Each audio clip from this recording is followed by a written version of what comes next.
Rain lashed against the cobbled streets of Eldoria, painting the cobblestones slick with an obsidian sheen.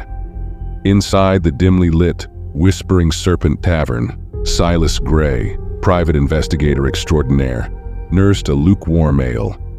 He was a man carved from shadows, his trench coat a perpetual shroud, his face perpetually etched with the weariness of 1,000 unsolved mysteries. Tonight, however, the tavern buzzed with a different kind of energy. A hush fell over the boisterous patrons as a woman, cloaked in crimson silk, swept through the doors. Her eyes, the color of stormy seas, scanned the room before settling on Silas. She approached with the grace of a panther, her voice a low purr. "Mr. Gray," she said, "your reputation precedes you. I need your unique talents." Silas raised an eyebrow. "My talents, madam, are hardly advertised in the Eldorian Gazette." "Word of mouth travels far in these parts," she replied, her lips curving into a knowing smile.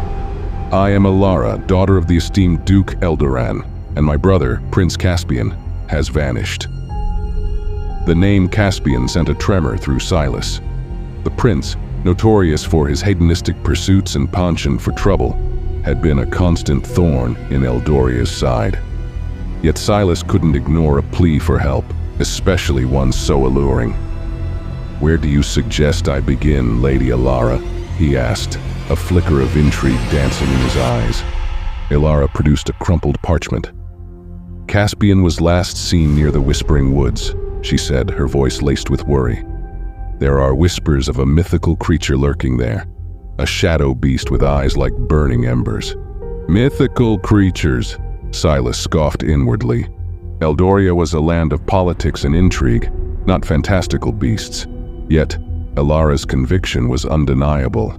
"The Whispering Woods, huh?" he muttered, swirling the ale in his mug. "Very well, Lady Alara. I'll find your brother."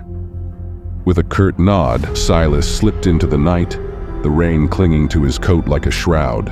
The Whispering Woods, shrouded in mist and rumor, awaited. And within its tangled depths, a mystery brewed, darker even than the storm raging above.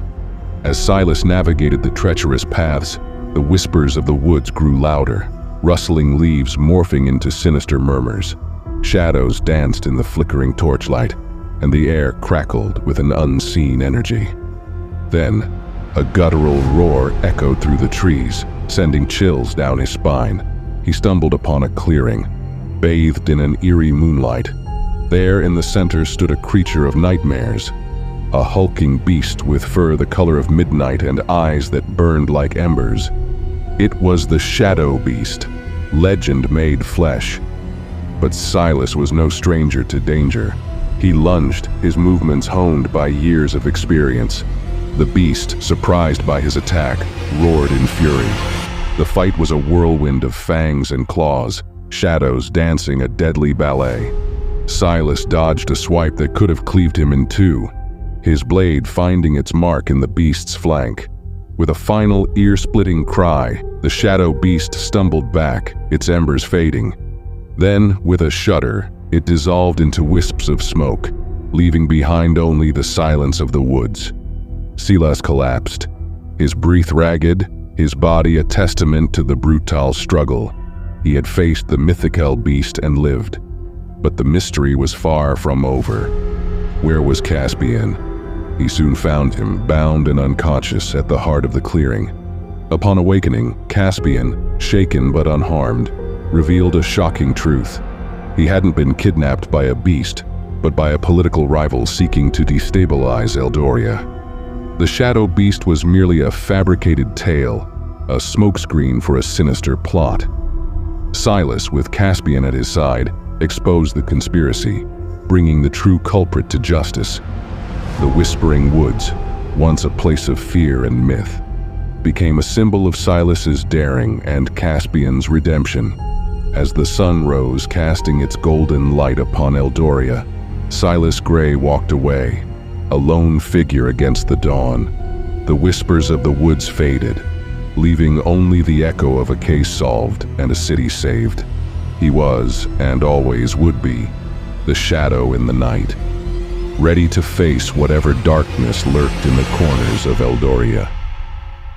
Weeks later, the whispers of the Whispering Woods hadn't entirely faded for Silas. The memory of the shadow beast, though proven a mere illusion, still flickered at the edges of his mind, a haunting reminder of the depths of darkness that could lurk in the shadows. He found solace, as always, in the dim confines of the Whispering Serpent, nursing a mug of ale and contemplating his next move. Suddenly, the tavern door swung open, and in strode a figure as vibrant as the midday sun. It was Ilara, her crimson cloak replaced by a simple woolen dress, her eyes still holding the storm-tossed glint. But this time, it wasn't worry that etched her face, but a spark of excitement. "Mr. Gray," she announced, her voice like the chiming of bells. "There's been another mystery. A string of seemingly random thefts plaguing the city's most esteemed collectors. Vanishing artifacts, priceless paintings, all gone without a trace." Silas raised an eyebrow. "Odd," he muttered, taking a swig of his ale. "And why come to me, Lady Ilara? Surely the city guard can handle a few petty thieves." Ilara leaned closer, her voice dropping to a conspiratorial whisper. "These aren't your ordinary thieves, Mr. Gray. Each stolen item holds a piece of a forgotten prophecy. A prophecy that speaks of a hidden vault, overflowing with Eldoria's lost treasures." A forgotten prophecy? Silas's curiosity was piqued. He'd always been drawn to the whispers of the past, the secrets buried beneath the city's cobblestones. "And who, pray tell, is behind this string of thefts?" he asked, leaning in to meet her gaze. Ilara's smile turned enigmatic. "That, Mr. Gray, is for you to discover, but be warned, the path to the vault is fraught with danger. Shadows move in the city's heart, and whispers hold more secrets than you can imagine." Intrigued by the cryptic message and the promise of lost treasures, Silas accepted the case. He delved into the city's underbelly, navigating a maze of informants, smugglers, and rival collectors, each vying for a piece of the forgotten prophecy. He followed the trail of stolen artifacts, deciphering cryptic clues left behind by a phantom thief. The investigation led him to a hidden network of tunnels beneath the city, forgotten passages that whispered of a bygone era. There, he stumbled upon a secret society, guardians of the forgotten prophecy and protectors of the hidden vault. They revealed the truth. The shadow beast wasn't just an illusion, but a manifestation of the darkness that threatened to consume Eldoria. The stolen artifacts were keys to unlocking the vault and harnessing its power, a power that could either save or enslave the city. Silas found himself caught in a web of deceit and betrayal, facing not only the phantom thief but also those who sought to exploit the vault's power for their own gain. He had to navigate treacherous alliances, decipher ancient riddles, and ultimately confront the true nature of the shadow beast, a force not of myth but of greed and ambition.